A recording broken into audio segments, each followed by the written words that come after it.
স্বপনকে দূর থেকে দেখে কবির বেশ আশ্চর্যই লাগে। ইংরেজি কাগজ পড়ছে না? হুম, তাই তো। ধীরে ধীরে কবির স্বপনের পিছনে গিয়ে দাঁড়ায়। তখনও স্বপন তন্ময় হয়ে পড়ছিল কাগজটা।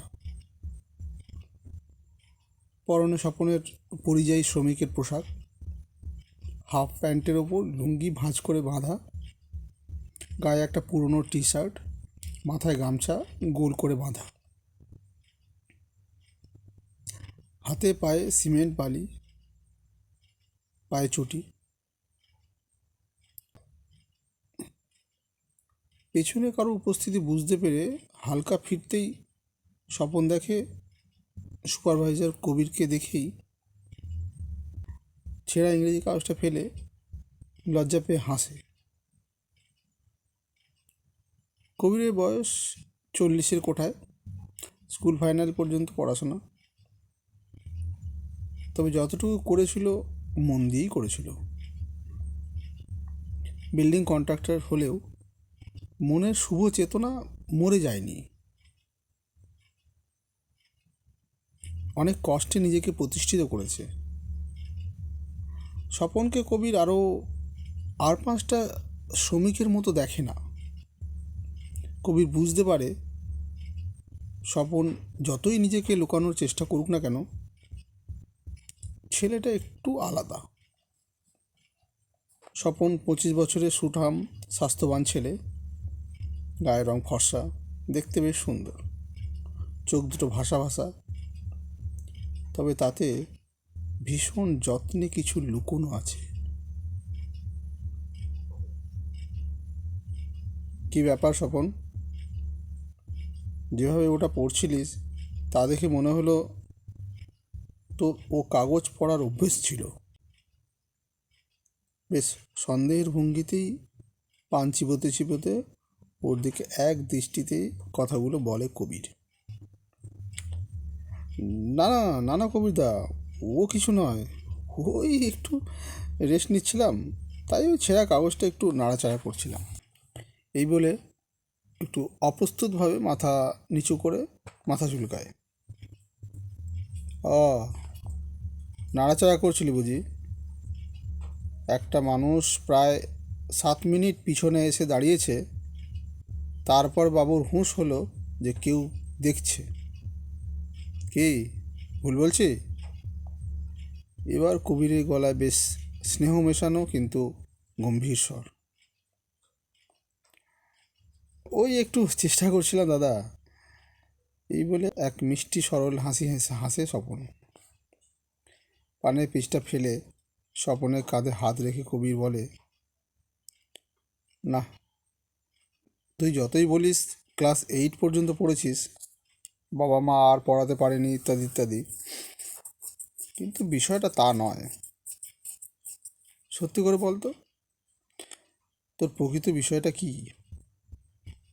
তোকে আগেও দেখেছি, এখানে তো প্রায় তুই 2 বছর কাজ করছিস।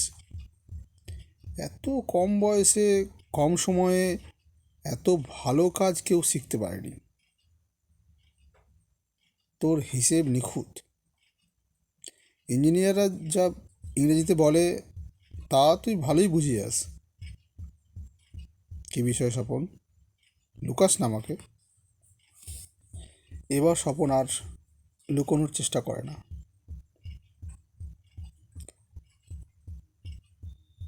নিজের মধ্যে কখন যে সে আবেগী হয়ে পড়েছিল সে বুঝতে পারেনি। কবির লক্ষ্য করে স্বপনের চোখের কোণ দুটোই চিকচিক করছে।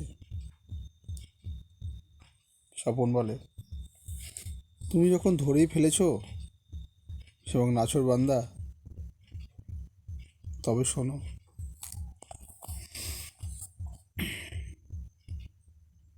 স্বপন এক গাঁয়ের ছেলে, বাবা মায়ের একমাত্র সন্তান। যখন তার বয়স ওই 13-14 হবে, ক্লাস 8-এ পড়ে, তখন তার বাবা হঠাৎ মারা যায়। বাবা ভালো রাজমিস্ত্রি ছিলেন। পরিযায়ী হিসেবে বিভিন্ন রাজ্যে কাজ করতে হতো। তেমনই এক রাজ্যে কাজ করতে গিয়ে ভাড়া থেকে পড়ে মারা যায়। সেখানকার মালিকপক্ষ কিছু টাকা দিয়েছিল তার মৃত্যুর জন্য, তবে তা দিয়ে বিশেষ কিছু হয়নি। এরপর স্বপনকে পড়ানোর জন্য তার মাকে বিভিন্ন বাসাবাড়িতে কাজ করতে হয়েছিল। মায়ের কষ্ট স্বপন বুঝতো, সে তাই ভীষণ মন দিয়ে পড়াশোনা করত। স্কুলে ভালো ছেলে হিসেবে নয়, খেলাধুলাতেও তার মাথাটা পরিষ্কার ছিল। পড়াশোনাতে যথেষ্ট বুদ্ধিমত্তার পরিচয় দিত বলে বিভিন্ন শিক্ষকেরা তাকে বিনামূল্যেই কোচিং দিত। সে এক আদর্শ ছেলে ও ছাত্র হিসেবে পরিচিতি পায়। মাধ্যমিকে স্কুলে প্রথম হয়। কৃতি ছাত্র হিসেবে স্কুলে সেও ও তার মাকে সম্মানিত করা হয়। এভাবে 11 ক্লাসেও ভালো ফল করে। 12 ক্লাসে উঠে হয় এক বিপত্তি।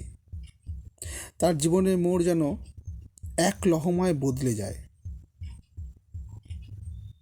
সেবার মাকে না জানিয়ে স্বপন কোনো সিদ্ধান্ত নিত না। সেবার বন্ধুবান্ধবীদের পাল্লায় পড়ে সে শনিবার হাফ ছুটির পর সিনেমা দেখতে ঢুকে পড়ে পাশের এক সিনেমা হলে। ভালো ছেলে বলে যেহেতু তার খ্যাতি ছিল, তাই অনেকেই ঈর্ষাও করত। তেমন এক পাড়ার লোক দেখে স্বপনকে সিনেমা হলে ঢুকতে। কাজ থেকে ফিরে স্বপনের মা দেখে তখনও ছেলে ফেরেনি। প্রায় অস্থির হয়ে পড়েন। ছেলের কাছে অবশ্য ফোন ছিল না। মায়ের একটা ছোট ফোন ছিল। বিভিন্ন স্থানে ফোন করেও বিশেষ খবর না পেয়ে প্রচণ্ড অস্থির হয়ে পড়েন। এমতো অবস্থায় সেই পাড়ার লোক এসে খবর দেয় যে তার ছেলেকে সে বেশ কিছু ছেলেমেয়ের সাথে সিনেমা হলে যেতে দেখে। এই খবর শুনে রাগে দুঃখে মায়ের মাথায় যেন আগুন জ্বলে ওঠে। কিছু না পেয়ে ছেলের যত বই খাতা ছিল সব পাশের এক প্রবাহিত খালের জলে ফেলে দেয়। এর কিছু সময় পর ছেলে বেশ খুশি খুশি বাড়ি ফেরে। তখন সন্ধে হয়ে এসেছে। আকাশটাও কেমন সেদিন মুখ ভার করেছিল। ঘরে ঢুকে মাকে অন্ধকারে বসে থাকতে দেখে একটু চিন্তিত হয়। ভাবে শরীর খারাপ হলো কি? মনে এক স্বগতিক জেগে ওঠে। আলো জ্বালতেই মায়ের মুখ দেখে আরও আশ্চর্য হয়ে যায়। মায়ের মুখ রাগে থমথম করছে। মাকে সহজ করার জন্য মায়ের পাশে বসে মায়ের পিঠে হাত বুলিয়ে জানতে চায়, মা, মাগো, শরীরটা কি তোমার খারাপ? এক ঝটকায় ছেলে হাত সরিয়ে দিয়ে আগ্নেয়গিরির মতো ফেটে পড়ে রাগে। একদম আমার গায়ে হাত দিবি না, যেখানে ছিলি সেখানে যা বলে আবার মুখ বন্ধ করে ফুঁসতে থাকে। মাকে বোঝানোর চেষ্টা করতে থাকে স্বপন নানাভাবে। বিভিন্ন কথা কাটাকাটি হয়। হঠাৎ স্বপনের চোখ পড়ে টেবিলের উপর। সেখানে তার বই খাতা, এমনকি টেবিল ল্যাম্পটা পর্যন্ত নেই, একেবারে পরিষ্কার। সে খানিকটা আশঙ্কা উৎকণ্ঠা নিয়ে মাকে জানতে চায়, মা, টেবিল পরিষ্কার, আমার বই খাতাপত্র সব খালের জলে ফেলে দিয়েছি। ছেলের কথা শেষ হতেই তীব্র গম্ভীরভাবেই কথাটা উত্তর দেয়। ছেলে এবার সত্যিই কান্নায় ভেঙে পড়ে। মাটিতে বসে পড়ে ছেলে এবার সত্যিই কান্নায় ভেঙে পড়ে। মাটিতে বসে পড়ে। এ তুমি কি করলে মা? এ তুমি কি করলে? তুমি আর বই, এই তো ছিল আমার জগৎ। আর তুমি?